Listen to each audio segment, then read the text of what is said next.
Vendí la casa y desaparecí sin avisarle a nadie. Cambié de ciudad, de vida, de todo. Y ahora, mirando por la ventana de este pequeño departamento que es solo mío, donde nadie me grita, donde nadie me usa, donde nadie planea robarme lo único que me quedaba, voy a contar por qué hice esto. ¿Por qué un padre de 68 años tuvo que huir de su propio hijo como si escapara de un depredador?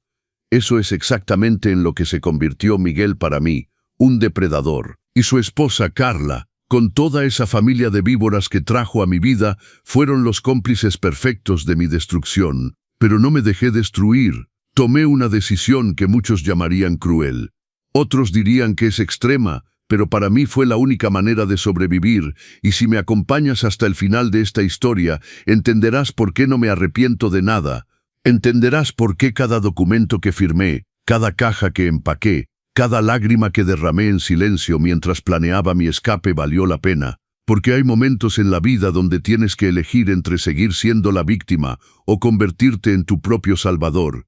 Y yo elegí salvarme. Sé lo que es sentirse solo en esta etapa de la vida. Sé lo que es despertarse cada mañana y preguntarte si a alguien realmente le importas o si solo eres un recurso para explotar hasta que ya no sirvas para nada. Durante años, tragué esa realidad. Me convencí de que era normal, de que las familias modernas son así, de que yo estaba exagerando, pero había algo dentro de mí, una vocecita que se hacía cada vez más fuerte, que me decía que no, que eso no estaba bien, que nadie merecía ser tratado como yo lo era. Y esa voz tenía razón. Llegó un momento en que ya no susurraba, gritaba, y finalmente la escuché. Lo que voy a contar no es solo mi historia, es la historia de miles de personas mayores que se vuelven invisibles para su propia familia, que son tratadas como cargas, como cajeros automáticos, como obstáculos para la herencia que los hijos ya consideran suya. Y si tú que me escuchas te identificas con algo de lo que voy a decir, quiero que sepas que no estás solo, que hay salida, que nunca es tarde para recuperar tu dignidad. Todo comenzó hace 3 meses. Era un martes por la tarde, uno de esos días grises donde el tiempo parece no pasar. Miguel y Carla habían estado particularmente distantes las últimas semanas. Llamadas susurradas, puertas que se cerraban cuando yo entraba a una habitación, miradas de complicidad que no incluían explicación. Intentaba no pensar demasiado en ello.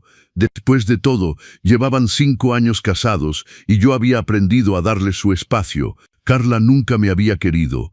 Lo supe desde el primer día que la conocí. La forma en que me miraba, como si fuera algo viejo que debía ser reemplazado, algo obsoleto que ocupaba demasiado espacio. Pero Miguel parecía feliz con ella, y eso era lo único que me importaba. ¡Qué idiota fui! ¡Qué ciego! ¡Qué ingenuo al creer que el amor de un padre sería suficiente para mantener a un hijo cerca cuando había una mujer envenenándole los oídos todos los días! Ese martes, Miguel entró a la cocina donde yo preparaba la cena. Tenía esa expresión que había aprendido a reconocer, esa mezcla de culpa anticipada y malestar. Venía a pedirme algo. Esa expresión siempre venía antes de las peticiones.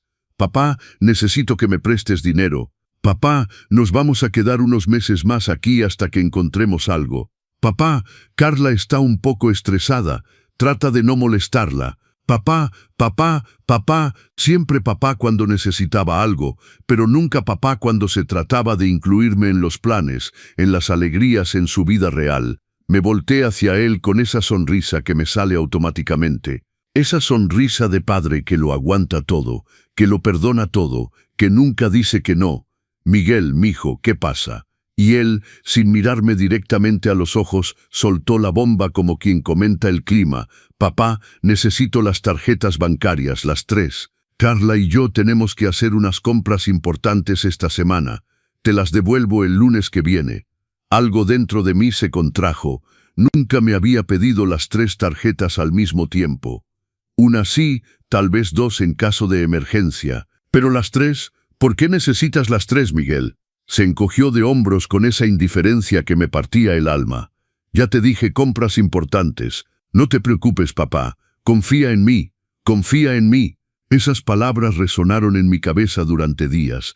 «Confía en mí», decía el hijo que había criado solo después de que su madre muriera cuando él tenía apenas 8 años. «Confía en mí». decía el hombre cuyos estudios universitarios pagué trabajando doble turno. Confía en mí, decía quien vivía en mi casa sin pagar renta mientras ahorraba para su futuro. Un futuro que aparentemente no me incluía, pero yo quería creer, necesitaba creer. Entonces tomé las 3 tarjetas de mi cartera y se las di. Miguel las tomó sin siquiera darme las gracias. Simplemente asintió, murmuró un rápido «Nos vemos luego» y salió de la cocina. Lo escuché decirle algo a Carla en voz baja en el pasillo. Escuché la risa de ella, una risa que sonaba como victoria.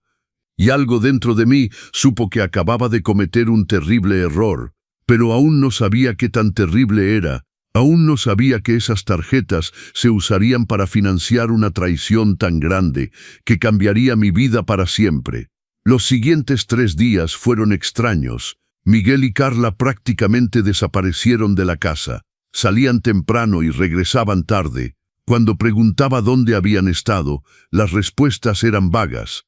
Haciendo cosas, arreglando asuntos. No te preocupes, papá. Intenté revisar los movimientos de las tarjetas en línea, pero cada vez que lo hacía, el sistema decía que había un error, que intentara más tarde. Llamé al banco y me dijeron que todo estaba en orden, que no había ningún problema con mi cuenta. Pero algo no se sentía bien, algo estaba pasando, y yo no lo veía. El viernes por la noche, Miguel entró a mi cuarto. Papá, Carla y yo nos vamos este fin de semana. Tal vez nos quedemos hasta el miércoles. Unos amigos nos invitaron a su casa de playa en Cancún. Necesito descansar un poco del trabajo. Me pareció raro. Miguel nunca tomaba vacaciones así de improviso, pero asentí. Está bien, mijo, que la pasen bien. Salió sin decir nada más, sin un abrazo, sin un beso en la frente como cuando era niño. Solo salió. Me quedé sentado en la cama, mirando las paredes de esta recámara donde tanto había llorado después de quedar viudo, preguntándome en qué momento exacto había perdido a mi hijo, en qué momento ese niño dulce que me abrazaba y me decía que yo era su persona favorita en el mundo, se había transformado en este extraño frío que apenas me miraba. El sábado por la mañana amaneció con un silencio extraño en la casa, ese tipo de silencio que te hace sentir incómodo en tu propio hogar. Miguel y Carla ya se habían ido. No dejaron nota, no dijeron a qué hora volverían exactamente. Nada, solo ese vacío pesado que llenaba cada rincón. Preparé café y me senté en la sala, tratando de espantar esa sensación de inquietud que no me dejaba respirar bien. Prendí la televisión para distraerme, pero no lograba concentrarme en nada. Mis ojos seguían volteando hacia la puerta de la recámara de Miguel y Carla, hacia ese espacio que antes era mi taller de carpintería y que cedí cuando se casaron y necesitaban privacidad.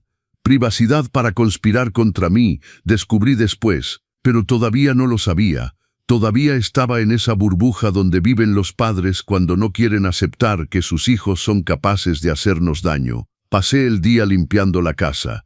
Siempre limpio cuando estoy nervioso. Es mi manera de mantener las manos ocupadas mientras mi mente da vueltas. Limpié la cocina, el baño, la sala. Y cuando terminé con los espacios comunes, me detuve frente a la puerta de la recámara de Miguel y Carla. Normalmente respetaba su espacio, nunca entraba sin permiso, pero ese día algo me empujó a girar la perilla. Solo voy a ventilar un poco, me dije. Solo voy a abrir la ventana, nada más. Entré y el olor del perfume caro de Carla me golpeó inmediatamente. Ese perfume que siempre me pareció demasiado intenso, demasiado pretencioso. Abrí la ventana y entró una brisa fresca. Me volteé para salir cuando algo sobre el escritorio llamó mi atención. El celular viejo de Miguel, el que había reemplazado hace 2 meses por uno nuevo, estaba ahí, conectado al cargador con la pantalla encendida. Aparentemente todavía lo usaba para algo. Mi mano se movió antes de que mi cerebro pudiera detenerla. Tomé el teléfono, no tenía contraseña. Miguel siempre ha sido descuidado con estas cosas. La pantalla mostraba varias aplicaciones abiertas y arriba vi notificaciones de WhatsApp, muchas notificaciones de un grupo llamado Familia Carla. Mi corazón comenzó a latir más fuerte. Sabía que no debía mirar, sabía que estaba invadiendo su privacidad, pero algo más fuerte que mi sentido del bien y del mal me hizo tocar esa notificación. Y en ese momento mi vida cambió para siempre. El grupo tenía cientos de mensajes. Bajé hasta el más reciente, y lo primero que vi me heló la sangre. Era un mensaje de Carla enviado esa misma mañana. Ya estamos en el aeropuerto. Miguel está nervioso de que el viejo se dé cuenta. Le dije que se calme. Está demasiado pendejo para revisar los movimientos de las tarjetas. El viejo. Me llamaba el viejo. Mis manos comenzaron a temblar. Seguí leyendo. Rosa, la madre de Carla, había respondido: «Menos mal que tu suegro es tan ingenuo. Mi hija sabe manejar estas situaciones. Cuando regresemos, ya habremos avanzado todo con el abogado. Esta casa será nuestra antes de que se dé cuenta». Roberto, el padre de Carla, había enviado un emoji de pulgar arriba y luego escribió: «Miguel es buen muchacho, sabe obedecer, no como otros suegros que causan problemas. Este se deja manipular fácilmente». Me sentí como si alguien me hubiera echado un balde de agua helada encima. Seguí bajando en la conversación y cada mensaje era peor que el anterior. Miguel había escrito: «Siento que estoy traicionando a mi papá, pero tienen razón. Ya está viejo y la casa es demasiado grande solo para él. Es mejor que esté en nuestras manos antes de que haga una tontería con la propiedad». Carla había respondido: «Amor, esto no es traición, es planificación inteligente. Tu papá estará mejor en un lugar pequeño donde no tenga que preocuparse por el mantenimiento. Nosotros nos encargamos de todo. En un lugar pequeño». Hablaba de mí como si fuera un mueble que había que reubicar, como si mi opinión no importara. Como si esta casa que había sido mi refugio durante 40 años, que me había dejado mi hermana María fallecida con tanto amor, fuera algo que él simplemente podía tomar. Seguí leyendo con lágrimas corriendo por mis mejillas. Había mensajes de varios días atrás planeando este viaje. No era un fin de semana en una casa de playa con amigos. Era un viaje de una semana entera a Cancún con toda la familia de Carla. Rosa había escrito: «Ya reservé el hotel 5 estrellas frente a la playa. Vamos a disfrutar estos días como se debe. Después de todo, el suegro de Carla está pagando todo sin saberlo». Roberto había respondido: «Excelente, yo también hice reservaciones en los mejores restaurantes. Vamos a vivir como reyes esta semana y que el viejo pague la cuenta». Miguel había enviado: «Usé las 3 tarjetas de mi papá juntas. Tienen un límite de casi 2 millones de pesos. Debería ser suficiente para todo. 2 millones de pesos. Habían planeado gastar 2 millones de pesos. Dinero que yo había ahorrado durante años trabajando hasta que me dolía el cuerpo. Dinero que había guardado para mi vejez, para emergencias médicas, para no ser carga de nadie, y él lo estaba gastando en hoteles de lujo y restaurantes caros mientras me llamaba viejo pendejo. Pero lo peor todavía no había llegado. Seguí bajando en la conversación hasta que encontré mensajes de hace 2 semanas. Mensajes donde discutían el verdadero plan. Rosa había escrito un mensaje largo: «Carla, hablé con nuestro abogado. Dice que si Miguel logra que su papá firme un poder notarial, podemos empezar el proceso de transferencia de propiedad. No será inmediato, pero podemos preparar el terreno. También dice que si muestra señales de senilidad o incapacidad mental, el proceso es más rápido». Carla había respondido: «Mi suegro está perfectamente lúcido, mamá. No podemos inventar eso. Rosa, no hay que inventar nada, mija. Solo hay que documentar olvidos, confusiones, comportamientos erráticos. Todos los viejos tienen esos momentos. Solo hay que grabar cuando pasa y presentarlo como prueba de que no puede manejar sus propios asuntos».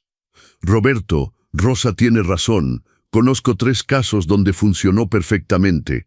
La familia obtuvo control total de las propiedades de los viejos usando este método. Es legal si se hace bien. Miguel, no sé si me siento cómodo con eso.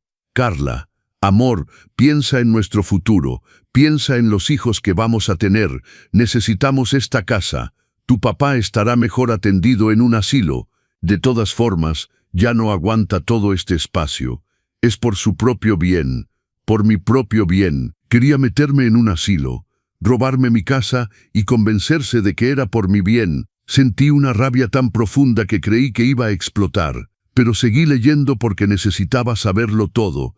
Necesitaba ver hasta dónde llegaba esta traición. Y lo que encontré después me destruyó de una manera que jamás imaginé posible. Había un mensaje de Carla de hace una semana. «Chicos, Mi suegro me pidió hoy si podía acompañarnos al festival el próximo mes. Le dije que no, que era un evento solo para parejas. Se veía tan triste. Casi me río. Rosa había respondido: muy bien, mija, hay que aislarlo socialmente. Mientras menos conexiones tenga, más fácil será todo. Roberto, exacto, los viejos sin red de apoyo son más fáciles de manejar. Miguel, a veces siento que soy muy duro con él. Ayer me pidió que cenáramos juntos y le dije que estaba ocupado. Se le llenaron los ojos de lágrimas. Carla, Miguel, no seas débil. Eso es parte del proceso. Si empiezas a ceder ahora, vamos a perder el momento. Acuérdate de lo que dijimos, distancia emocional, para que cuando llegue el momento de la transición no sea tan difícil para ti. Distancia emocional. Habían planeado alejarse de mí deliberadamente. Todas esas veces que Miguel había evitado mis conversaciones, que había rechazado mis invitaciones a cocinar juntos, que se salía cuando yo entraba a la habitación, no era coincidencia. No era que estuviera ocupado, era una estrategia fría y calculada para romperme el corazón poquito a poco, para hacerme sentir invisible en mi propia casa, para prepararme para el día en que me echarían de mi propio hogar. Las lágrimas caían tan rápido que apenas podía ver la pantalla, pero seguí leyendo porque necesitaba saberlo todo. Encontré otro mensaje de Rosa que me enfermó físicamente. Pedro es el tipo de viejo perfecto para esto. No tiene muchos amigos, no sale mucho. La única familia real era su hermana y ella murió. Miguel es todo lo que tiene. Eso nos da ventaja total. Roberto, además, es de esos hombres de la vieja escuela que lo dan todo por sus hijos. Nunca nos denunciaría ni causaría problemas. Es demasiado sumiso. Carla, exactamente, por eso escogí bien. Un hombre con un papá así era perfecto para lo que necesitábamos. Escogí bien. Carla había escogido a Miguel porque yo era vulnerable, porque estaba solo, porque me había sacrificado tanto por mi hijo que sabía que nunca lo enfrentaría. Me derrumbé en la cama de Miguel con el teléfono todavía en mis manos temblorosas. Todo mi cuerpo temblaba incontrolablemente. No era solo coraje lo que sentía. Era algo mucho más profundo y doloroso. Era la sensación de haber sido completamente destruido por las únicas personas en las que había confiado, por el hijo al que le había dado todo, absolutamente todo. Cerré los ojos tratando de procesar lo que acababa de leer, pero las palabras seguían resonando en mi cabeza como golpes. Viejo pendejo, demasiado sumiso, escogí bien, fácil de manejar. Cada frase era un cuchillo clavado más profundo en mi pecho. Me quedé ahí acostado. ¿Cuánto tiempo? Tal vez minutos, tal vez horas. El sol comenzaba a ponerse cuando finalmente me levanté. Tenía que seguir leyendo. Tenía que saberlo todo antes de que regresaran, antes de que pudieran borrar pruebas o cambiar su plan. Necesitaba conocer cada detalle de esta traición para poder protegerme. Volví al teléfono y busqué conversaciones más antiguas. Encontré el momento exacto donde todo comenzó. Hace 8 meses Carla había iniciado una conversación con sus padres. Mamá, papá, tuve una idea. La casa de mi suegro vale al menos 8 millones de pesos según la evaluación municipal. Está en una colonia que se está valorizando mucho. Si logramos ponerla a nuestro nombre, podríamos venderla en 2 años y ganar mucho dinero, o quedarnos y rentar nuestra parte mientras vivimos ahí. Rosa había respondido inmediatamente: me gusta tu forma de pensar, mija. Pero hay que ser sutiles, nada de presiones obvias, tiene que parecer una transición natural. Roberto había agregado: conozco un abogado que es especialista en estas cosas. Transferencias de propiedades de ancianos hacia miembros de familia. Trabaja en casos donde los viejos son impedidos de manejar sus bienes. Nos puede guiar. Carla, perfecto, papá. Voy a empezar a trabajar a Miguel. Él es el eslabón débil. Si logro convencerlo de que es mejor para su papá, todo será más fácil. Trabajar a Miguel.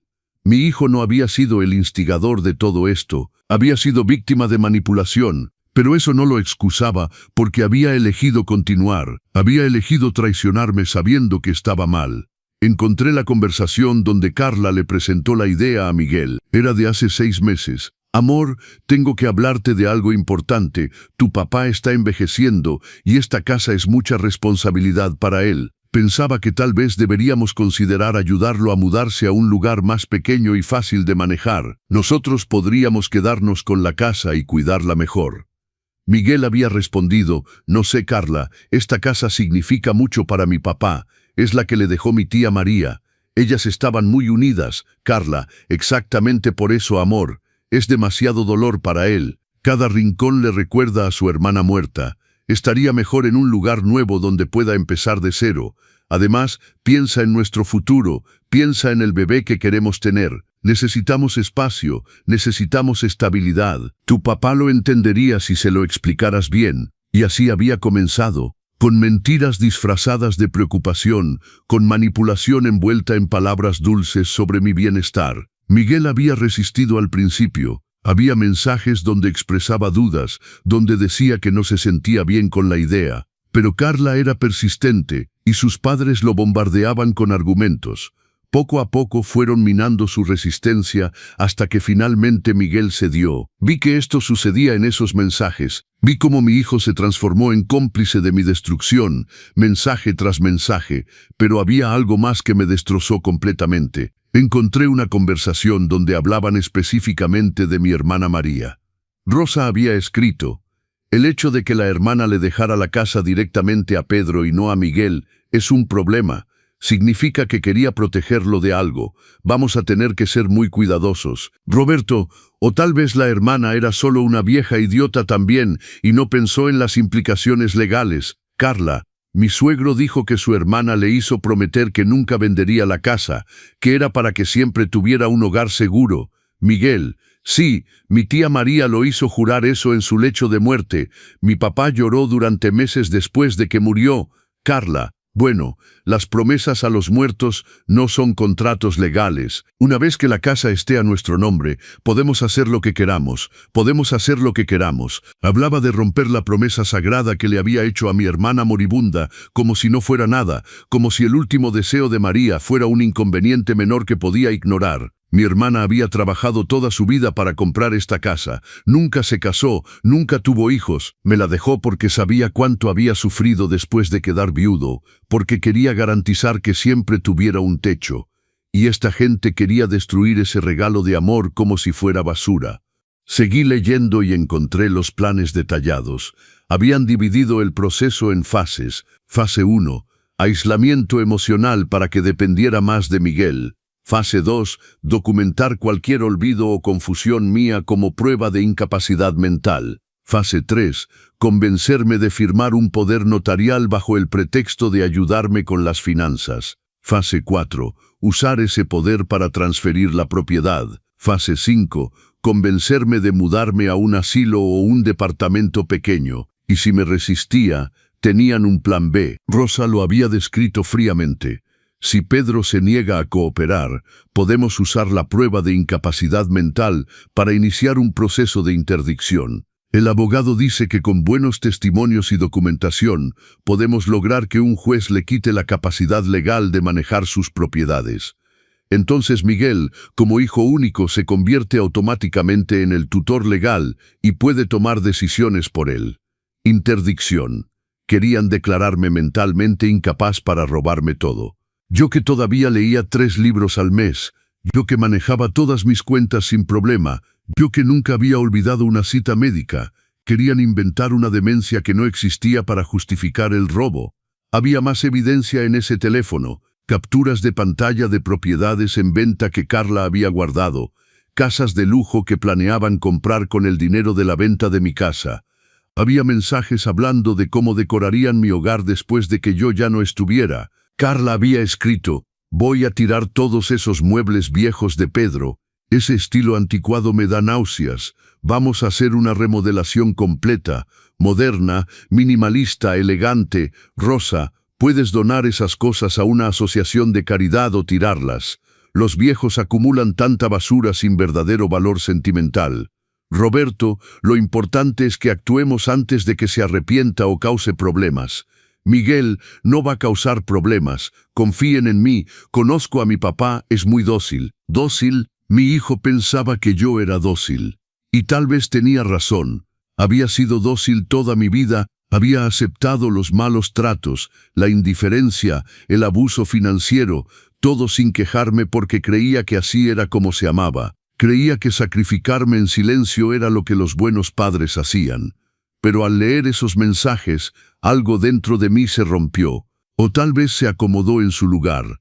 Tal vez por primera vez en mi vida, algo se puso en el lugar correcto. Tomé capturas de pantalla de todo, cada conversación, cada plan, cada insulto. Mi teléfono se llenó de evidencia, cientos de imágenes que documentaban la mayor traición que jamás había vivido. Cuando terminé, eran casi las 10 de la noche. Había pasado horas leyendo, llorando, temblando de rabia. Me levanté de la cama de Miguel y dejé su teléfono exactamente donde lo había encontrado, conectado al cargador. Salí de esa recámara y cerré la puerta. Caminé hasta la cocina como zombi y preparé un té. Mis manos todavía temblaban tanto que derramé agua caliente sobre la mesa, pero no importaba. Nada importaba excepto una cosa, una verdad que acababa de cristalizarse en mi mente con una claridad brutal. No podía quedarme aquí, no podía seguir siendo la víctima dócil que esperaban, no podía esperar a que ejecutaran su plan y me dejaran sin nada. Tenía que actuar primero, tenía que protegerme, y tenía que hacerlo de una manera que nunca pudieran predecir. Porque si había aprendido algo en esas horas leyendo su conspiración, era que me subestimaban completamente, pensaban que era débil, pensaban que era pendejo, pensaban que nunca tendría el valor de defenderme, y ese era su error más grande. Esa noche no dormí, me quedé sentado en la sala, a oscuras, mirando las paredes de esta casa que había sido mi refugio durante tantos años. Cada rincón tenía un recuerdo. Ahí, en ese sillón, María y yo habíamos tomado café 1000 veces mientras me contaba de su día. Ahí, en esa mesa, había ayudado a Miguel con su tarea de matemáticas cuando era niño. Ahí, junto a esa ventana, me había parado incontables mañanas mirando el jardín que planté con mis propias manos. Esta casa era más que paredes y techo, era mi historia. Era mi hermana viviendo en cada habitación, era el sudor de su trabajo, el amor de su sacrificio. Y ellos querían arrebatármela como si yo no tuviera derecho a mi propia vida, pero mientras la rabia crecía, algo más crecía también, una determinación fría y calculadora que nunca había sentido antes. Si ellos podían planear en secreto, yo también. Si ellos podían conspirar, yo también. Si ellos podían ser despiadados, entonces yo aprendería a hacerlo, porque a veces para sobrevivir tienes que transformarte en algo que nunca pensaste que llegarías a ser. El domingo por la mañana amaneció, y me desperté en el sillón con el cuerpo adolorido y la mente más clara que nunca. No era un sueño, todo lo que había leído era real. Mi hijo y su esposa estaban en Cancún, gastando mi dinero mientras planeaban robarme mi casa. Y yo tenía una semana antes de que regresaran. Una semana para cambiar el curso de esta historia.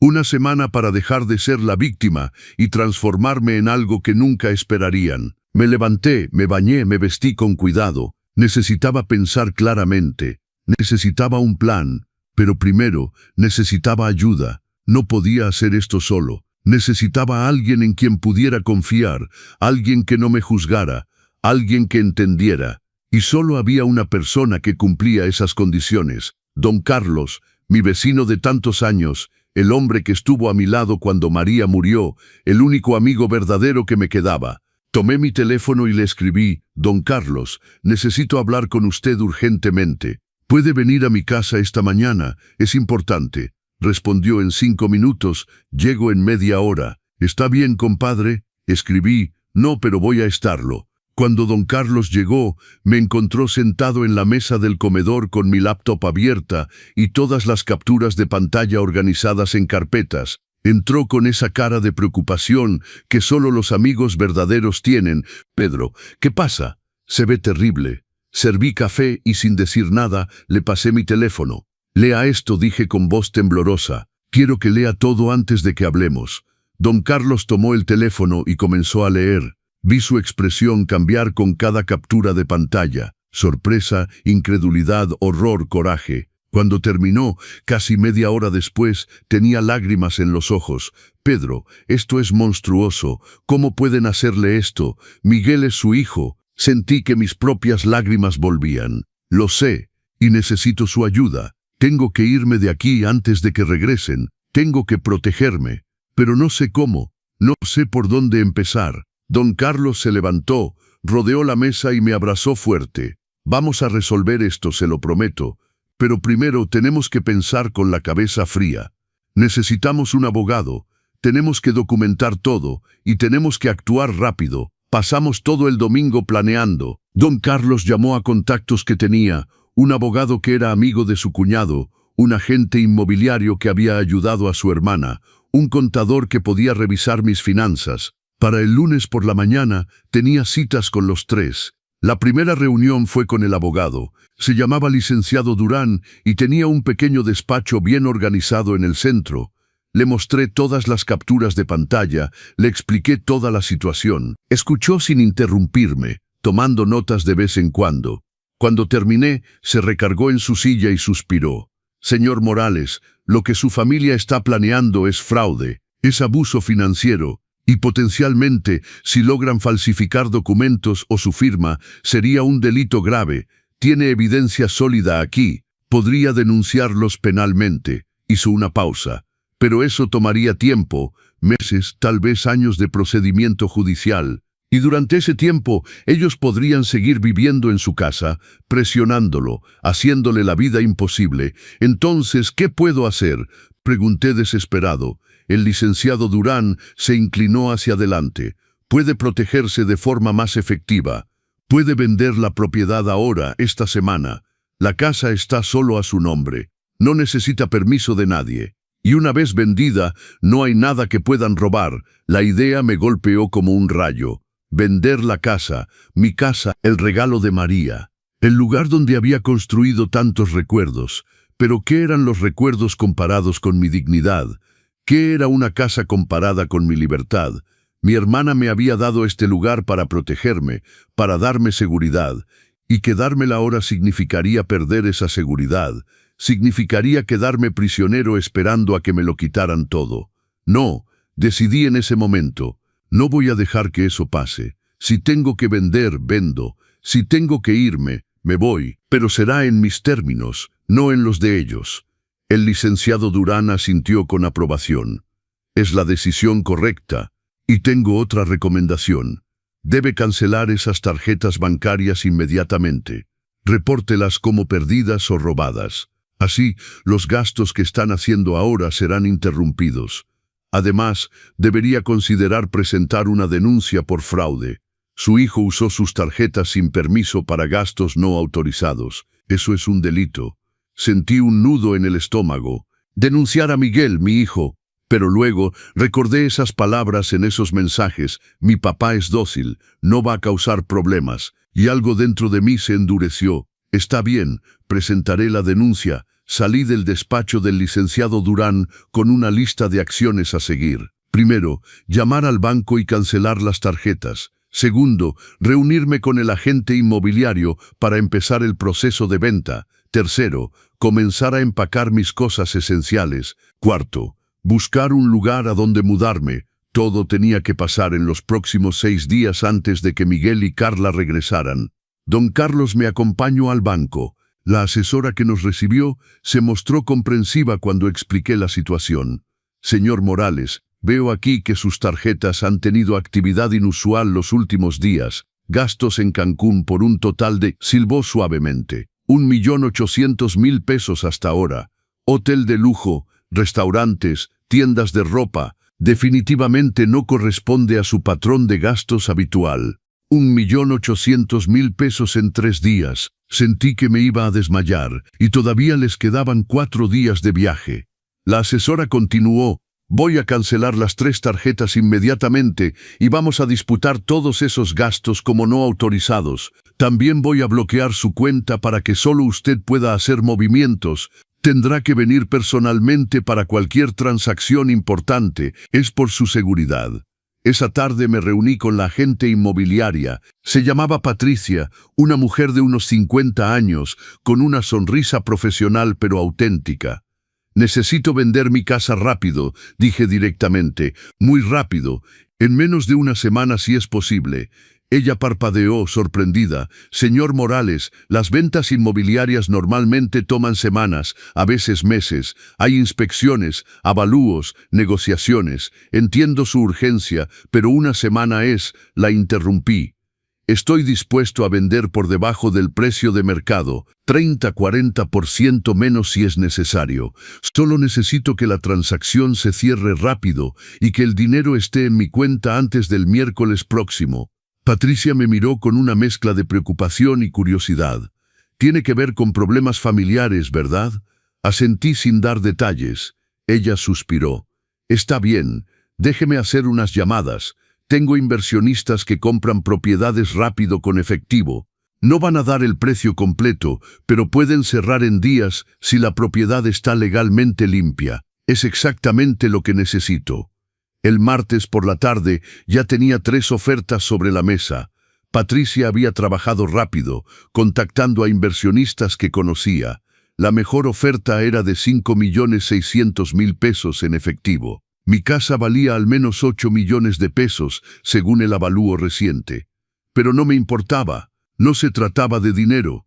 Se trataba de libertad. Se trataba de arrancarles de las manos lo que ya pensaban que les pertenecía. Acepté la oferta inmediatamente. El comprador era un inversionista que quería la propiedad para remodelarla y revenderla. No hizo preguntas, solo quería cerrar rápido. Patricia organizó todo para el jueves. Firma, transferencia de fondos, entrega de llaves, todo en un día. Solo faltaban 2 días antes de que Miguel y Carla regresaran. 2 días para desmantelar la vida que había construido ahí. 2 días para desaparecer. Pero no me sentía triste, me sentía poderoso. Por primera vez en años, estaba tomando el control de mi propia vida. Mientras tanto, seguí vigilando el teléfono viejo de Miguel. No tenía idea de que yo sabía todo. Seguían enviando mensajes al grupo familiar, compartiendo fotos de sus vacaciones lujosas, Carla posando en la playa con un vestido caro, Miguel en un restaurante elegante, sosteniendo una copa de vino, Rosa y Roberto brindando en el balcón de su suite con vista al mar. Todos sonriendo, todos felices, todos gastando mi dinero como si fuera suyo. Cada foto me enfurecía, pero también me daba más determinación. Habían subestimado al viejo pendejo, y eso sería su perdición. En el grupo seguían hablando de su plan. Carla había escrito: cuando regresemos, tenemos que empezar la fase 2. Miguel tiene que grabar a su papá en momentos de confusión, aunque sean cosas pequeñas. No recordar dónde dejó sus llaves, olvidar una fecha, cualquier cosa que podamos usar. Rosa respondió: exacto. Y tienen que ser videos naturales que no parezcan armados. Tenemos que construir un expediente sólido. Miguel escribió: todavía me siento mal con esto. Carla respondió rápidamente: amor, ya hablamos de esto, es por nuestro bien, por nuestro futuro. Tu papá estará mejor atendido, te lo prometo. Mentira tras mentira, pero yo ya no estaba ahí para ser su víctima. El miércoles comencé a empacar. No todo, solo lo esencial. Ropa, documentos importantes, fotos de María, algunos objetos con valor sentimental. Don Carlos me ayudó. Trabajamos en silencio la mayor parte del tiempo, interrumpido solo por mis lágrimas ocasionales cuando encontraba algo que me traía recuerdos. Una foto de Miguel bebé, un collar que María me había regalado, el delantal que mi difunta esposa usaba cuando hacía las carnes asadas los domingos. Cada objeto era un pedazo de mi vida que estaba dejando atrás, pero tenía que hacerlo. No había otra opción. Don Carlos me abrazó cuando me vio llorar sobre una caja de fotos. Va a salir adelante, Pedro. Esto no es un final, es un comienzo, un mejor comienzo donde nadie le va a hacer daño.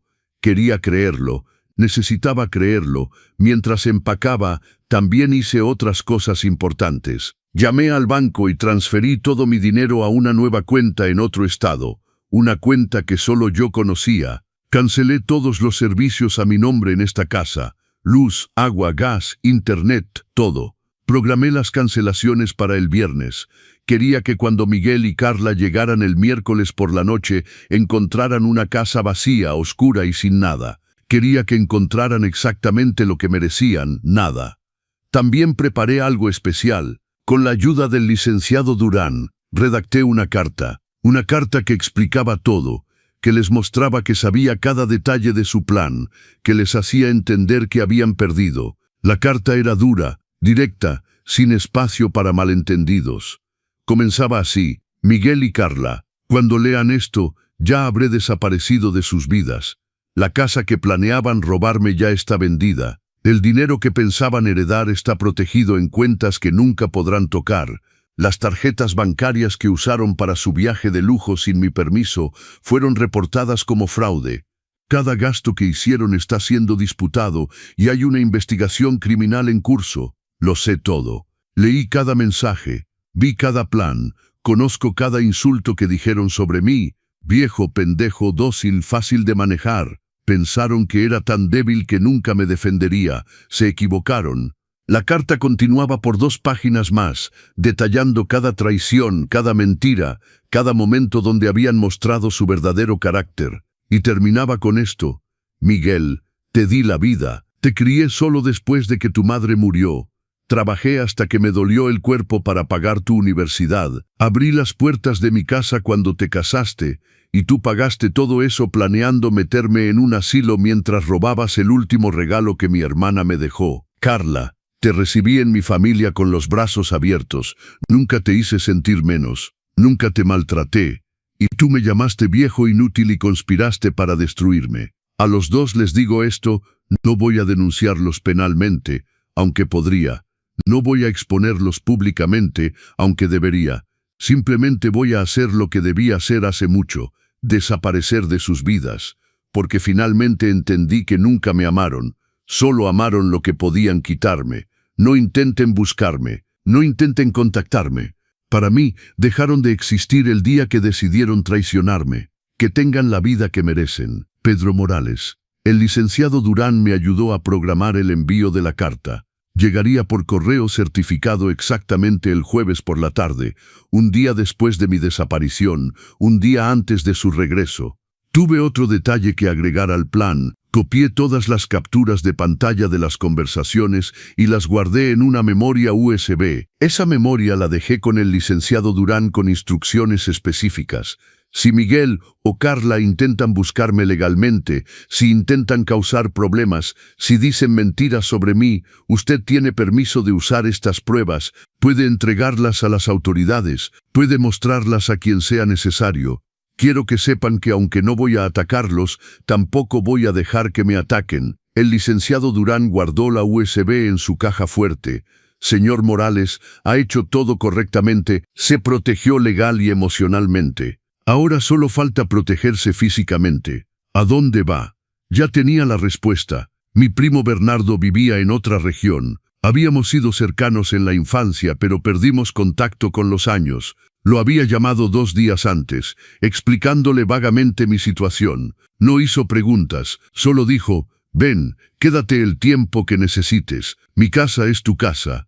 El jueves llegó, el día de la firma. Patricia vino a buscarme temprano por la mañana. Fuimos al notario donde el comprador ya esperaba. Era un hombre de negocios de unos 40 años, educado y eficiente. Firmamos papeles durante 1 hora.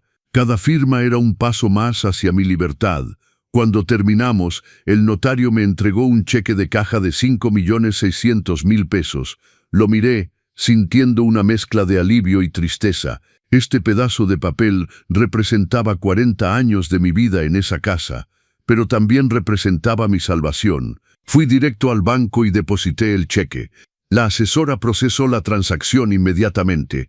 Los fondos estarán disponibles en 24 horas, me dijo. Perfecto.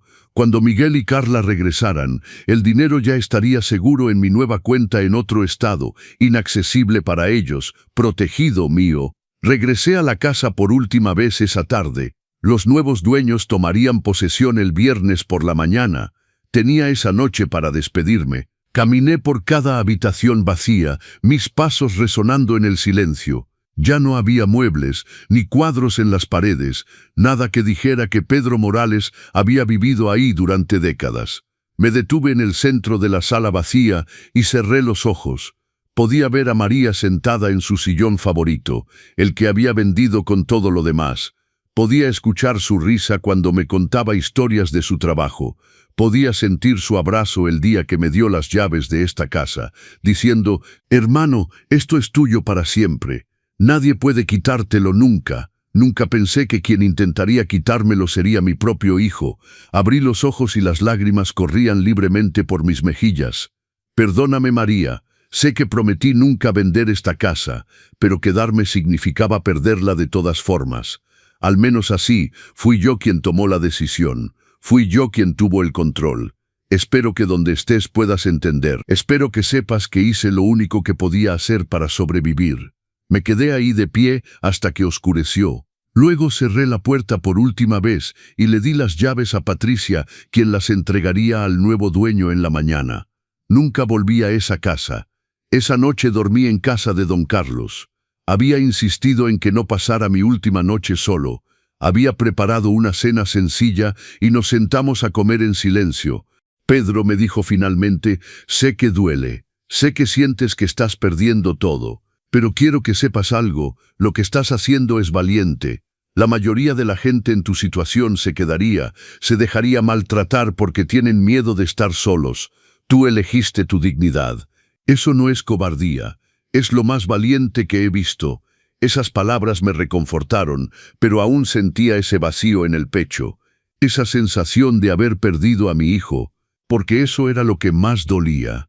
No la casa, no el dinero. Era saber que Miguel me había traicionado, que el niño que había criado, que había amado con todo mi ser, se había convertido en un extraño capaz de lastimarme de la forma más profunda. «Don Carlos», pregunté con voz estrangulada, «¿en qué momento lo perdí? ¿En qué momento dejó de amarme?». Suspiró y tomó mi mano. «No lo sé, Pedro. Tal vez nunca dejó de amarte. Tal vez Carla lo cambió. O tal vez, y perdóname por decir esto, tal vez siempre fue egoísta y tú nunca quisiste verlo. Los hijos no siempre son lo que queremos que sean, a veces son exactamente lo que no queremos ver». Esas palabras me dolieron porque sonaban a verdad. Había habido señales, años de señales que ignoré. Miguel siempre había sido un poco egoísta, un poco desconsiderado. Pero yo lo justificaba. «Es joven», me decía, «va a madurar, va a aprender». Pero nunca maduró. Solo aprendió a esconder mejor su verdadera naturaleza hasta que conoció a Carla y encontró a alguien que lo animaba a ser la peor versión de sí mismo. El viernes por la mañana, don Carlos me llevó a la central de autobuses. Había decidido no tomar avión, no quería dejar rastros fáciles de seguir. El autobús era más lento pero más anónimo. Mi primo Bernardo me esperaba en otro estado. El viaje duraría 2 días con varias paradas. 2 días para poner distancia entre mi vida anterior y mi nueva realidad. Mientras esperaba en la terminal, recibí un mensaje del licenciado Durán. «Pedro, acabo de recibir confirmación. La carta fue entregada a su antigua dirección. Los nuevos dueños la recibieron y la guardarán para cuando alguien pregunte por usted. También quiero informarle que el banco procesó formalmente la disputa de los gastos en las tarjetas. Miguel recibirá la notificación de la investigación por fraude en los próximos días. Lo hizo todo correctamente. Ahora váyase tranquilo». Respondí: «Gracias por todo, licenciado. No sé qué habría hecho sin su ayuda». Él respondió: «Usted protegió su futuro. Eso es lo que hizo. Cuídese mucho». Guardé el teléfono y miré alrededor en la central de autobuses. Gente yendo y viniendo, cada uno con sus propias historias, sus propios dolores, sus propias batallas. Y yo era uno más. Un hombre de 68 años empezando de nuevo. Era aterrador y liberador al mismo tiempo. Don Carlos me abrazó fuerte antes de que subiera al autobús. «Va a salir adelante, lo sé. Es más fuerte de lo que ellos jamás imaginaron». Le devolví el abrazo con todas mis fuerzas. «Gracias por todo, por creer en mí, por ayudarme, por ser el único amigo verdadero que tuve». Tenía lágrimas en los ojos. «Manténgame informado. Quiero saber que llegó bien, que está seguro. Se lo prometo». Subí al autobús y busqué mi asiento junto a la ventana. Mientras el vehículo partía y la ciudad comenzaba a alejarse, pensé en Miguel y Carla. En ese momento estaban disfrutando su último día en Cancún, gastando los últimos pesos de mis tarjetas antes de que fueran canceladas, tomando fotos para mostrar en redes sociales, planeando cómo continuarían su farsa cuando regresaran. No tenían idea de lo que les esperaba, no tenían idea de que su víctima había desaparecido, de que su plan se había derrumbado, de que el viejo pendejo había resultado ser mucho más inteligente de lo que pensaban. Y eso me daba una satisfacción oscura pero real. No era exactamente venganza, era justicia, era autoprotección, era supervivencia. El autobús atravesó paisajes que nunca había visto. Campos abiertos, pueblitos, montañas a lo lejos. Cada kilómetro me alejaba más de mi vida anterior. Cada hora que pasaba me acercaba a mi nueva realidad. Pensé mucho durante ese viaje. Pensé en todas las veces que había tragado mi orgullo. Todas las veces que había aceptado el maltrato porque tenía miedo de estar solo, todas las veces que había priorizado la felicidad de Miguel sobre la mía, y me di cuenta de algo, eso no era amor, era miedo, miedo de que si no me sacrificaba constantemente, si no me hacía pequeño, si no aceptaba las migajas de afecto que me daban, quedaría completamente solo, pero ahora estaba solo de todas formas, y extrañamente no se sentía tan terrible como lo había imaginado. Se sentía como respirar después de estar sumergido demasiado tiempo. Llegué a mi destino el domingo por la tarde. Mi primo Bernardo, a quien no había visto en casi 15 años, me esperaba en la central de autobuses. Me reconoció inmediatamente a pesar del tiempo. «Pedro», dijo abrazándome, «bienvenido, esto es tu casa ahora, por el tiempo que necesites». Su departamento era pequeño pero acogedor. Me mostró la habitación de huéspedes que había preparado para mí. «No es gran cosa», se disculpó, «pero es cómoda y es tuya». Lloré cuando vi la cama con sábanas limpias, las toallas dobladas sobre la cómoda, las flores frescas en la mesita de noche. Lloré porque alguien se había preocupado por hacerme sentir bienvenido. Alguien que no me conocía realmente, que no me debía nada, había hecho más por mí en un día que mi propio hijo en años. Esa noche, mientras desempacaba algunas cosas, recibí un mensaje de una vecina de mi antigua casa. «Pedro, no sé si deberías saber esto, pero Miguel y Carla llegaron hace una hora. Fue el caos». Él gritaba, lloraba, llamaron a la policía. Los nuevos dueños mostraron los papeles de la venta. Miguel intentó forzar la entrada y casi lo arrestan. Carla gritaba que era imposible, que tú no podías haber hecho eso. Finalmente se fueron. Escuché a Miguel decir que te iban a buscar. Pensé que deberías saberlo. «Gracias», respondí. «Ya estoy lejos. Ya estoy seguro». Bloqueé el número de Miguel esa noche. Y el de Carla. No quería escuchar sus excusas, sus gritos, sus amenazas. No necesitaba ese veneno en mi nueva vida. Los días siguientes fueron extraños. Me despertaba por las mañanas sin saber dónde estaba durante unos segundos. Luego la realidad volvía. Estaba en otra ciudad, en otra vida, lejos de Miguel, lejos de Carla, lejos de todo lo que había conocido. Mi primo me daba espacio pero también compañía. No hacía preguntas invasivas, solo me dejaba ser. Por las mañanas tomábamos café juntos y él se iba a trabajar. Yo pasaba los días caminando por el barrio, descubriendo las calles, buscando cafecitos pequeños, tratando de construir una nueva rutina, tratando de sanar. Pero las heridas no sanan rápido, especialmente las causadas por las personas que más amamos. Cada noche revisaba mi teléfono esperando algo, no sabía qué. Tal vez unas disculpas de Miguel, tal vez un mensaje diciendo que lo sentía, que había cometido un error, que todavía me amaba, pero no llegaba nada, solo el silencio. Y ese silencio dolía más que cualquier insulto. Una semana después de mi llegada, el licenciado Durán me llamó. «Pedro, debo informarle de algunos desarrollos. Miguel intentó presentar una denuncia contra usted por venta fraudulenta de propiedad. Alegó que usted estaba mentalmente incapacitado y que la venta debería anularse». Mi corazón se detuvo. ¿Y qué pasó?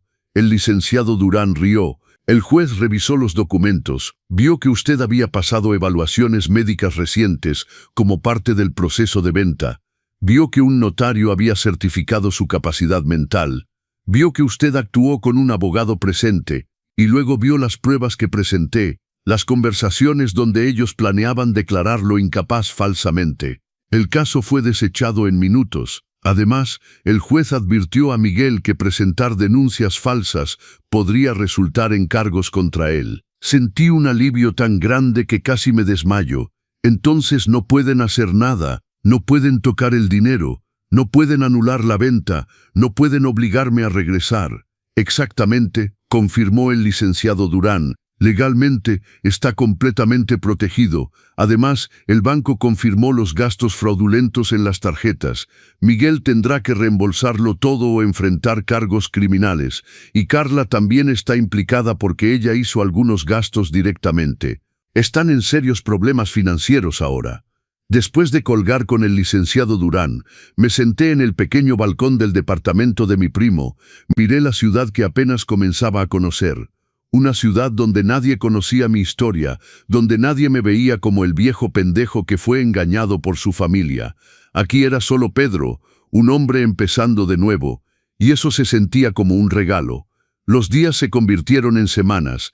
Encontré un pequeño departamento en renta. No quería abusar de la hospitalidad de mi primo. Era un lugar modesto, una sola habitación en un edificio tranquilo, pero era mío. Nadie más tenía llaves. Nadie podía entrar sin mi permiso, nadie podía conspirar contra mí dentro de esas paredes. Compré muebles sencillos, nada lujoso, solo lo necesario. Una cama cómoda, una mesita, un sillón para leer. Decoré con las pocas fotos que había traído. María sonriéndome desde un marco en la mesita de noche, mi difunta esposa en otro marco en la sala. Miguel no estaba en ninguna foto visible. Había traído algunas de él cuando era niño, pero las guardé en una caja en el closet. No podía mirarlas sin llorar, sin preguntarme dónde había perdido a ese niño dulce. Un mes después de mi llegada, recibí un email de Miguel. Había cambiado mi número de teléfono, pero todavía tenía mi correo. El mensaje era largo, errático, lleno de rabia y desesperación. Papá, comenzaba, aunque no sonaba como si viniera de un hijo. Sonaba como un extraño furioso. ¿Cómo pudiste hacernos esto? ¿Cómo pudiste vender la casa sin decirnos? Esa casa era mi herencia, era mi futuro. Carla y yo lo teníamos todo planeado. Íbamos a tener hijos ahí, íbamos a construir nuestra vida ahí, y tú lo arruinaste todo.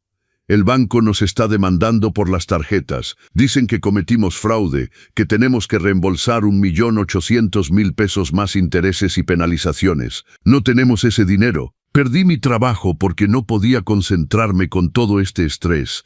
Carla me dejó. Dijo que era un inútil, que ni siquiera pude controlar a mi propio padre. Se fue a vivir con sus papás y ellos me culpan de todo. Vivo en un departamento horrible. Apenas puedo pagar la renta. Y todo es tu culpa. Si hubieras sido razonable, si hubieras entendido que solo queríamos lo mejor para ti, pero no, tuviste que ser egoísta, tuviste que pensar solo en ti. Después de todo lo que hice por ti, después de soportarte todos estos años. Leí el email 3 veces. Cada palabra era un cuchillo, pero no de dolor, de claridad, porque en ese mensaje vi todo lo que necesitaba ver. Miguel no estaba arrepentido, no pedía perdón, no reconocía la traición, solo estaba enojado porque su plan había fallado, solo me culpaba por protegerme. Decía que me había soportado todos estos años, como si haberme tenido como padre hubiera sido una carga, como si criarlo, amarlo, sacrificarme por él fuera algo por lo que merecía gratitud. Su pensamiento estaba tan distorsionado que daba miedo. Respondí al email. Fue la única vez que lo hice. Mi respuesta fue corta. Miguel, leí tu mensaje y lo único que veo es que sigues sin entender lo que hiciste. No me vendiste tu plan como algo para mi bien. Conspiraste a mis espaldas, no me pediste la casa, planeaste robarla, no usaste mis tarjetas con permiso, cometiste fraude. Y ahora que enfrentas las consecuencias de tus acciones, me culpas. Eso me dice todo lo que necesito saber. No hay nada más que decirnos, no me contactes más. Pedro. Después de enviar ese mensaje, bloqueé su email, cerré esa puerta completamente.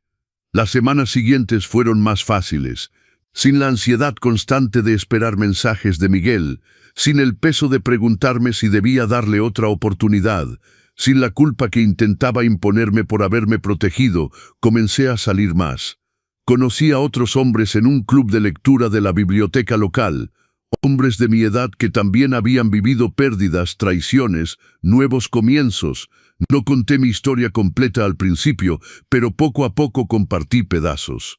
Y encontré algo sorprendente: no estaba solo. Casi todos tenían historias de familiares que los habían usado, lastimado, traicionado, y todos habían tenido que tomar decisiones difíciles para protegerse. Uno de ellos, un señor llamado Claudio, me dijo algo que nunca olvidaré. Pedro, la sociedad nos enseña que los padres deben sacrificarse siempre, que tenemos que aguantar todo porque es nuestro deber. Pero nadie nos enseña que también tenemos derecho a la dignidad, al respeto, a decir ya basta. Lo que hiciste no fue abandonar a tu hijo, fue salvarte a ti mismo. Y eso no es egoísmo, es supervivencia. Encontré un trabajo de medio tiempo en una librería. No necesitaba realmente el dinero, pero necesitaba un propósito. Necesitaba sentirme útil. El dueño era un hombre amable que me enseñó a manejar la tienda. Descubrí que tenía talento para recomendar libros a los clientes. Cada libro que vendía se sentía como una pequeña victoria, una prueba de que todavía podía contribuir, de que todavía tenía valor. Los meses pasaron. Llegó el otoño con sus colores dorados. Había plantado algunas flores en macetas en mi pequeño balcón. Las cuidaba cada mañana, las veía crecer, y en esas flores veía mi propia transformación. Yo también estaba creciendo, floreciendo, aunque había comenzado en tierra árida y rocosa. Recibí una última noticia del licenciado Durán antes de cerrar completamente ese capítulo. Pedro, pensé que le gustaría saber.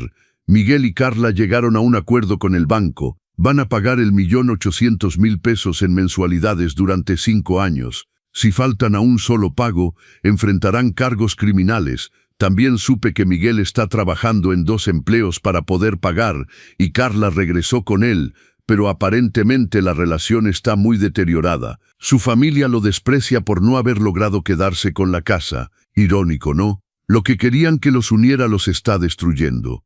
Irónico era poco. Era justicia poética. Habían conspirado juntos, se habían apoyado en el plan malvado, se habían burlado de mí mientras gastaban mi dinero. Y ahora ese mismo plan destruido era lo que los mantenía prisioneros de una relación tóxica. Miguel prisionero, trabajando como esclavo para pagar una deuda que nunca debió existir. Carla prisionera de un hombre que su familia despreciaba. Rosa y Roberto viendo cómo su gran plan no solo falló, sino que dejó a su hija en peor situación. No sentí lástima por ninguno de ellos.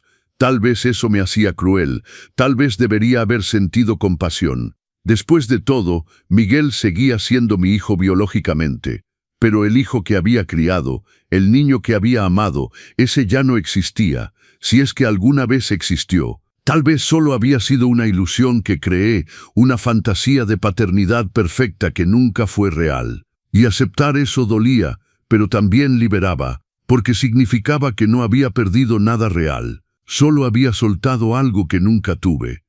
El invierno llegó a mi nueva ciudad, hacía más frío que el clima al que estaba acostumbrado. Compré abrigos gruesos y aprendí a apreciar el frío. Había algo purificante en él, como si cada ráfaga de viento helado se llevara otro pedazo de dolor. Me uní a más actividades, un grupo de caminata para personas mayores, una clase de pintura en el centro comunitario. Hasta empecé a tomar clases de computación porque quería usar mejor la tecnología. Quería ser independiente en todos los aspectos. No quería volver a depender de nadie nunca más. En la clase de pintura conocí a un señor llamado Alejandro. Era viudo, algunos años mayor que yo, con una sonrisa amable y ojos tristes que entendían la pérdida. No coqueteábamos exactamente. Éramos 2 personas rotas aprendiendo a existir de nuevo. Pero había un consuelo en su presencia, un entendimiento silencioso.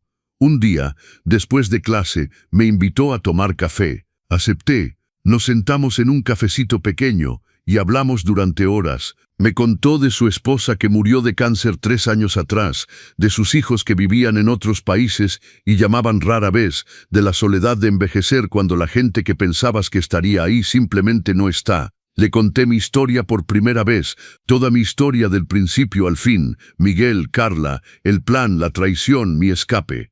Alejandro escuchó sin interrumpirme.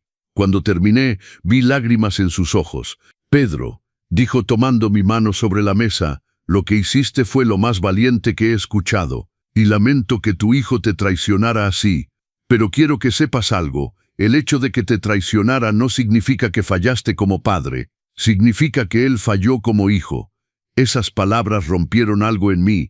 Lloré ahí, en ese café. Lloré por todo lo que había perdido, por todo lo que había soportado, por todos los años que creí que no era suficiente. Alejandro no intentó detener mis lágrimas, solo sostuvo mi mano y esperó.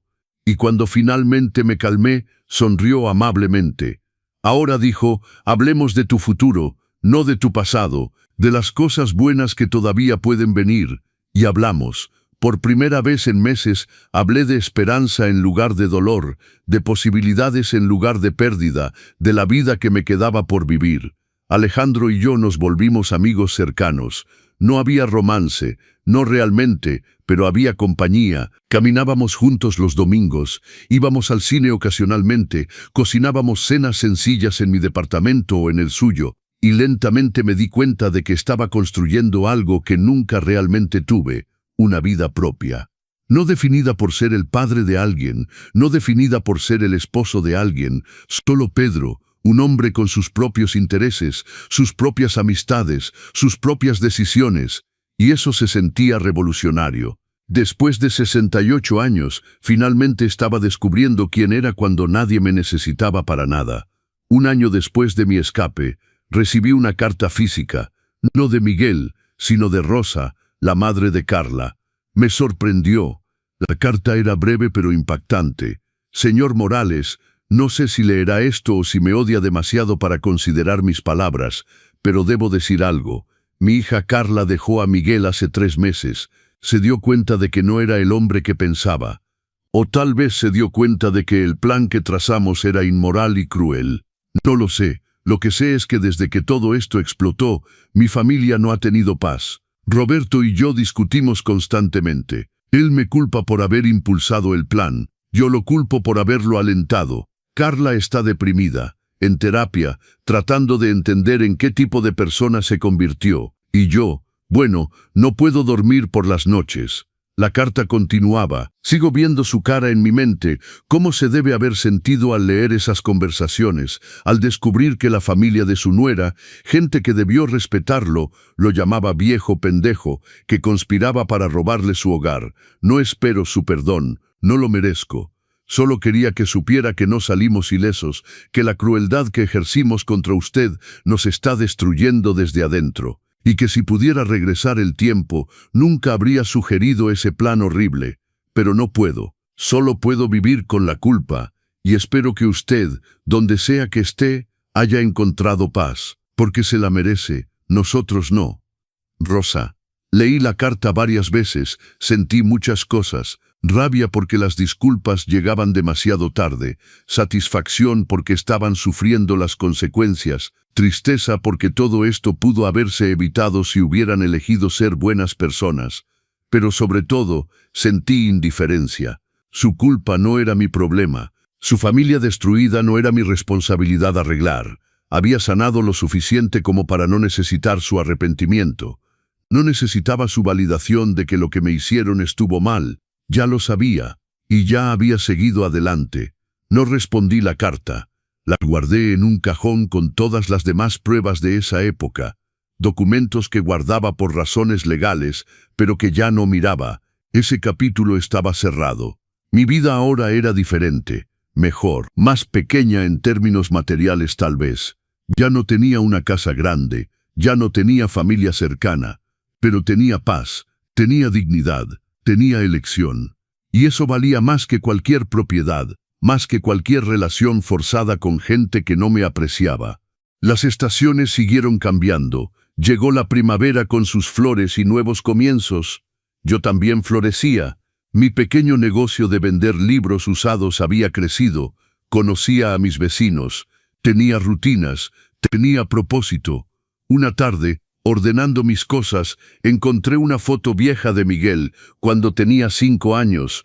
Estaba sonriendo, abrazando un peluche, sus ojos llenos de inocencia. Miré esa foto largo rato. Y finalmente logré separar al niño del hombre. Logré llorar por el niño que amé sin sentirme obligado hacia el hombre que me traicionó. Logré honrar los buenos recuerdos sin dejar que me encadenaran a una relación tóxica. Y eso entendí, era la verdadera sanación. Alejandro me visitó esa noche. Habíamos planeado cenar juntos. Mientras cocinábamos, le hablé de la foto, de cómo finalmente podía mirarla sin sentir ese dolor agudo en el pecho. Sonrió mientras cortaba verduras. Pedro, eso significa que estás sanando de verdad. No es olvidar. Es aprender a recordar sin sangrar. Tenía razón. Los recuerdos ya no me hacían sangrar. Ya no me despertaba en las noches con ataques de ansiedad. Ya no revisaba compulsivamente mi teléfono esperando mensajes que nunca llegarían. Ya no me culpaba por no haber visto las señales antes. Había llegado a un lugar de aceptación. Las cosas pasaron, fueron terribles, pero sobreviví. Y no solo sobreviví, estaba prosperando a mi manera. Después de la cena, Alejandro y yo nos sentamos en el balcón, mirando las estrellas. El aire primaveral era suave y perfumado. Pedro, dijo suavemente, ¿puedo hacerte una pregunta? Claro, piensas a veces en contactar a Miguel, en darle una oportunidad de disculparse apropiadamente. Consideré la pregunta honestamente. Pensaba en eso los primeros meses, todos los días. Pero ya no pienso en eso porque me di cuenta de algo. Él sabe dónde estoy. Si realmente quisiera encontrarme, el licenciado Durán tiene mi información. Podría contactarme a través de él, pero no lo ha hecho. Y eso me dice que todavía no entiende lo que hizo mal. Todavía piensa que yo exageré, que fui cruel. Mientras no pueda ver su propia culpa, ninguna conversación es posible. Alejandro asintió comprensivamente. Eres sabio, Pedro. Mucha gente en tu situación se habría dejado manipular de nuevo, habría caído en la culpa y regresado. Tú elegiste tu paz. El amor propio es algo que me tomó 68 años aprender. Nos quedamos en silencio disfrutando la noche, y en ese silencio encontré algo que nunca tuve en mi vida anterior, una verdadera tranquilidad. No la calma superficial de pretender que todo estaba bien, sino la paz profunda de saber que estaba exactamente donde debía estar. 2 años completos habían pasado desde esa noche en que leí los mensajes en el teléfono de Miguel. 2 años desde que mi vida explotó y tuve que reconstruirla desde cero. Y ahora, sentado en este pequeño departamento que es completamente mío, puedo decir honestamente que no cambiaría nada. Sí, perdí mi casa, pero gané mi libertad. Sí, perdí a mi hijo, pero me encontré a mí mismo, y ese intercambio, tan doloroso como fue, valió cada lágrima. Mi rutina ahora es simple pero satisfactoria. Me despierto temprano y tomo mi café en el balcón, viendo salir el sol. Trabajo en la librería por las mañanas, por las tardes camino en el parque o visito la biblioteca. Los fines de semana paso tiempo con Alejandro y con los amigos que hice en mis clases. Son placeres pequeños, nada extraordinario, pero son míos, nadie puede quitármelos, nadie conspira para robar esta vida porque no he construido nada que otros puedan codiciar. He construido paz, y eso no se transfiere, no se vende, no se roba. He aprendido tanto en estos 2 años. Aprendí que la familia no siempre es la sangre, que la gente que nos debe más lealtad a veces es la primera en traicionar, que el sacrificio constante no genera gratitud, sino expectativas, que decir no es un acto de amor propio, no de crueldad, que estar solo no es lo mismo que estar abandonado, y que empezar de nuevo a cualquier edad es posible si tienes el valor de dar el primer paso. El primer paso siempre es el más difícil, pero cada paso después se vuelve un poco más fácil. A veces recibo noticias de mi vida anterior por conocidos. Supe que Miguel finalmente terminó de pagar la deuda de las tarjetas después de casi 2 años de trabajo constante. Supe que Carla intentó regresar con él brevemente, pero finalmente lo dejó definitivamente. Supe que Rosa y Roberto se divorciaron por el estrés y las culpas mutuas. Supe que Miguel vive ahora solo en un departamento muy modesto, trabajando en un empleo que apenas le permite sobrevivir. Y aunque una parte de mí, esa parte paterna que nunca muere completamente, siente una punzada de tristeza por él, la mayor parte de mí solo siente indiferencia. Él hizo sus elecciones, yo hice las mías. Él eligió la traición y la codicia, Yo elegí la dignidad y la supervivencia, ahora ambos vivimos con las consecuencias de esas elecciones. Ya no hay nada que discutir. A veces me pregunto si Miguel piensa en mí, si se arrepiente, si finalmente entiende la magnitud de lo que hizo, pero esas preguntas ya no me quitan el sueño, porque la verdad es que no importa. Su arrepentimiento o su ausencia no cambia mi realidad, no me devuelve los años de maltrato, no borra los insultos que escribió sobre mí, no deshace el plan que montó para robarme, y definitivamente no reconstruye la confianza que destruyó. He decorado mi departamento con cosas que me traen alegría, plantas en cada ventana, cuadros que pinté yo mismo en la clase de arte, fotografías de María sonriendo, una cobija tejida por Claudio, mi amigo del club de lectura, libros apilados junto a mi sillón favorito. Es un espacio pequeño, pero está lleno de amor, amor propio, amor de las amistades verdaderas que he cultivado, y es suficiente, más que suficiente. Es abundancia después de años de escasez emocional. El otro día, ordenando mi closet, encontré la caja con las fotos de Miguel niño. Las saqué y las miré una por una. Ya no lloré. Solo sentí una melancolía dulce por ese tiempo que ya no existe, por ese niño que creció y se transformó en alguien que no reconozco, pero también sentí gratitud, porque esta experiencia tan devastadora como fue, me enseñó la lección más importante de mi vida, me enseñó que yo importo, que mi bienestar importa, que mi dignidad no es negociable, y que nunca más, jamás permitiré que nadie me trate como si fuera desechable. Alejandro me propuso hace unos meses que viviéramos juntos, no como pareja romántica necesariamente, aunque hay un afecto profundo entre nosotros, sino como compañeros de vida, dos personas que han sido lastimadas y que eligen sanar juntas. Estoy considerándolo, no porque lo necesite, sino porque lo quiero, y esa diferencia es fundamental. Antes necesitaba a Miguel, necesitaba su aprobación, su presencia, su afecto, y esa necesidad me hizo vulnerable al abuso. Ahora estoy completo por mí mismo. Si elijo compartir mi vida con Alejandro, será desde un lugar de plenitud, no de carencia, y eso hace toda la diferencia del mundo. Hace unos días recibí un email inesperado. Era de una joven que había escuchado mi historia a través de Claudio. Señor Morales, no lo conozco personalmente, pero mi amigo me contó su historia. Quiero que sepa que me inspiró a dejar una relación abusiva con mi familia. Pasé años siendo el cajero automático de mis hermanos y padres. Me sentía culpable de poner límites, pero su historia me mostró que protegerme no es traicionarlos, es salvarme. Gracias por su valentía. Eso me hizo llorar por las razones correctas, porque mi dolor había servido para algo, había ayudado a otra persona a encontrar su propia fuerza. Y eso le daba sentido a todo lo que había atravesado. Esta mañana, tomando mi café en el balcón, pensé en todo el camino recorrido. Desde esa noche terrible leyendo las traiciones en el teléfono de Miguel hasta este momento de paz. No fue fácil. Hubo noches donde creí que no sobreviviría al dolor. Hubo momentos donde dudé de mis decisiones, donde me pregunté si había sido demasiado duro, si debería haberles dado otra oportunidad, pero cada vez que esos pensamientos llegaban, recordaba sus palabras exactas.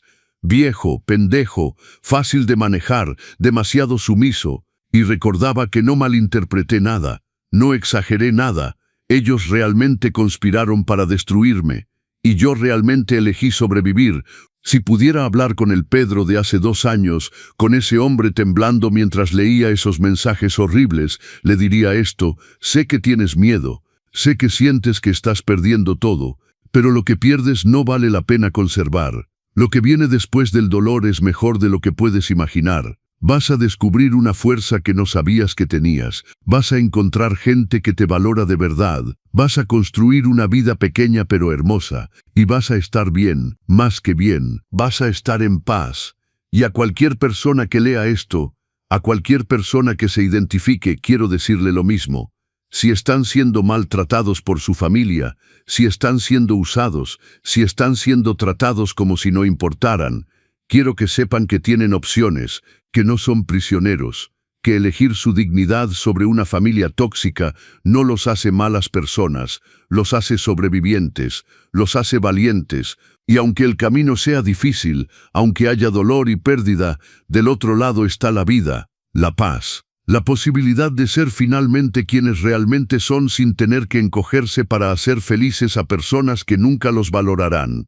No esperen a que las cosas mejoren solas. No sigan creyendo que si se sacrifican un poco más, finalmente recibirán el amor que merecen, porque la gente que los ama de verdad no exige que se destruyan para probar su lealtad.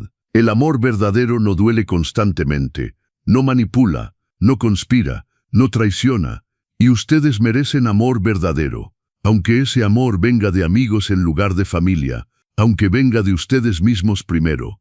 Hoy es un día hermoso. El sol brilla y hay una brisa suave. Voy a salir a caminar con Alejandro. Después tenemos el tianguis de libros donde voy a vender mis libros usados. Esta noche cenaremos con Claudio y otros amigos. Es una vida simple, tranquila, sin drama, sin traición, sin conspiración, y es la vida más hermosa que he vivido, porque es mía, completamente mía. Nadie puede quitármela porque no se basa en bienes materiales que pueden ser robados. Se basa en una paz interior que gané después de la tormenta. Miguel nunca me encontró. Nunca realmente intentó disculparse por los canales que tenía disponibles. Y eso me dice todo lo que necesito saber. Perdió a su padre el día que decidió traicionarlo. Yo perdí a mi hijo el día que descubrí quién era realmente. Y ambos seguimos viviendo. Pero solo uno de nosotros está en paz, solo uno eligió la dignidad sobre la codicia, solo uno es verdaderamente libre, y esa persona soy yo, Pedro Morales, 68 años, sobreviviente, libre, y finalmente, después de toda una vida de sacrificarme por otros, viviendo para mí mismo, y no me arrepiento de nada. He decorado este pequeño rincón que llamo hogar con recuerdos que me hacen sonreír en lugar de llorar. Con fotos de María en sus mejores momentos, no en su lecho de muerte. Con el delantal de mi esposa que ahora uso yo cuando cocino para mis amigos. Con libros que elijo leer porque me interesan, no porque alguien más piense que debería leerlos. Tengo una rutina que nadie interrumpe con exigencias. Desayuno cuando quiero, salgo cuando quiero. Veo las películas que me gustan sin que nadie se queje. Cocino los platillos que disfruto sin tener que considerar los gustos de personas que nunca apreciaron mis esfuerzos. ¿Y saben qué es lo más liberador de todo esto? Que si cometo un error, si olvido dónde puse mis llaves, si confundo una fecha, nadie lo está grabando en video para usarlo como evidencia de mi supuesta incapacidad mental. Nadie está documentando mis momentos vulnerables para construir un caso legal contra mí. Puedo ser humano, puedo equivocarme. Puedo tener días malos, y eso está bien porque estoy rodeado de personas que entienden que ser imperfecto es parte de ser humano, no una excusa para robarme mi dignidad. El mes pasado celebré mi cumpleaños número 70. Alejandro organizó una pequeña fiesta sorpresa. Estaban Claudio, otros amigos del club de lectura, algunos vecinos, gente de la librería. Don Carlos viajó desde mi antigua ciudad para estar ahí. Todos cantaron las mañanitas, todos me abrazaron, todos me dijeron cuánto significaba para ellos. Y me di cuenta de algo, tenía más familia verdadera en esa habitación llena de extraños que en todos los años que pasé con Miguel y Carla. Porque familia no es solo sangre, familia es quien está ahí cuando todo se derrumba. Familia es quien te valora no por lo que puedes darles, sino por quien eres. Familia es quien celebra tus triunfos y te sostiene en tus caídas. Y esa familia la he encontrado aquí. Don Carlos me llevó aparte durante la fiesta. Pedro, ¿recuerdas cuando pensabas que no ibas a sobrevivir a esto? Mírate ahora. No solo sobreviviste, floreciste. Tenía razón, he florecido. A los 70 años, cuando muchos piensan que la vida ya pasó, yo finalmente estoy viviendo. A veces en las noches tranquilas, pienso en todo lo que dejé atrás. La casa grande, los recuerdos en cada rincón, la ilusión de tener un hijo que me amaba. Y sí, duele. Probablemente siempre dolerá un poco, pero luego miro alrededor de este departamento pequeño. Veo las plantas que crecen porque las cuido. Veo los libros que leo porque me apasionan. Veo las fotos de personas que genuinamente me aman. Y me doy cuenta de que no cambié una casa por un departamento. Cambié una prisión por libertad. No perdí a mi hijo, me liberé de mi abusador. No sacrifiqué mi familia. Me alejé de personas tóxicas que nunca fueron familia para empezar. Si Miguel apareciera hoy en mi puerta llorando, pidiendo perdón, diciendo que finalmente entendió todo, ¿qué haría? Honestamente, no lo sé. Parte de mí, esa parte paterna que nunca muere, querría abrazarlo, querría creer que cambió, querría darle otra oportunidad. Pero la parte más sabia de mí, la parte que aprendió a valorarse, sabe que algunas traiciones son demasiado profundas, algunos puentes, una vez quemados, no pueden reconstruirse, y algunas personas, sin importar cuánto las ames, son veneno para tu alma. Y está bien alejarse del veneno, está bien elegirte a ti mismo, está bien decir no más y realmente cumplirlo. Ayer, una señora en la librería me preguntó si tenía hijos. Es una pregunta común, inocente. Antes, esa pregunta me partía el corazón, no sabía qué responder, pero ayer respondí con calma. Tuve un hijo, pero tomamos caminos diferentes. Ella asintió comprensivamente y no preguntó más. Y me di cuenta de que finalmente había encontrado paz con esa respuesta. No necesitaba explicar, no necesitaba justificar, no necesitaba cargar vergüenza por haber elegido protegerme. Esta es mi historia, la historia de un padre que amó demasiado y fue traicionado por ese amor. La historia de un hombre que pensaba que su vida había terminado a los 68 años y descubrió que apenas comenzaba. La historia de alguien que eligió la dignidad sobre la familia, la paz sobre la lealtad ciega, la libertad sobre el sufrimiento familiar. Y si mi historia puede inspirar aunque sea a una persona a hacer lo mismo, a elegirse a sí misma, a poner límites, a alejarse de relaciones tóxicas aunque sean familiares, entonces todo lo que pasé valió la pena. Me han preguntado si algún día escribiré un libro sobre esto. Tal vez lo haga. Tal vez mi historia pueda ayudar a otros que están pasando por lo mismo, que se sienten culpables por querer alejarse, que piensan que están exagerando, que creen que deben aguantar todo porque es familia. A todos ellos les diría, la familia que te destruye no merece ese título. El amor que te hace pequeño no es amor. Y nunca jamás es demasiado tarde para empezar de nuevo. Hoy, mientras escribo esto desde mi balcón, viendo el atardecer sobre esta ciudad que ahora llamo hogar, me siento en paz, una paz que nunca pensé que encontraría. Una paz que no depende de que Miguel se disculpe, o de que Carla admita su culpa, o de que Rosa y Roberto paguen por lo que hicieron. Mi paz depende solo de mí, y eso es lo más poderoso que he aprendido. Soy Pedro Morales, tengo 70 años y finalmente soy libre. Estoy muy agradecido de que hayan estado aquí y de que pudiera compartir mi historia con ustedes. Si les gustó, muéstrenlo dándole like y suscribiéndose al canal Los Consejos del Abuelo. Vamos a ver cuántos somos. Díganme en los comentarios de qué ciudad de México nos están viendo y qué hora es en su lugar. Tengo mucha curiosidad de saber de dónde toda esta gente maravillosa me sigue. Si quieren apoyarme un poco más, también pueden enviar una pequeña contribución. Cada día traigo nuevas historias de vida solo para ustedes. Recuerden, nunca es tarde para recuperar su dignidad. Nunca es tarde para elegirse a ustedes mismos. Y nunca están solos en esto. Gracias por escucharme. Gracias por estar aquí. Y recuerden, la familia verdadera es la que nos elige el corazón, no solo la sangre. Que tengan un excelente día. Y nos vemos en la próxima historia. Y ahora, 2 de mis historias más populares van a aparecer en la pantalla para que elijan cuál ver. Hasta pronto, amigos.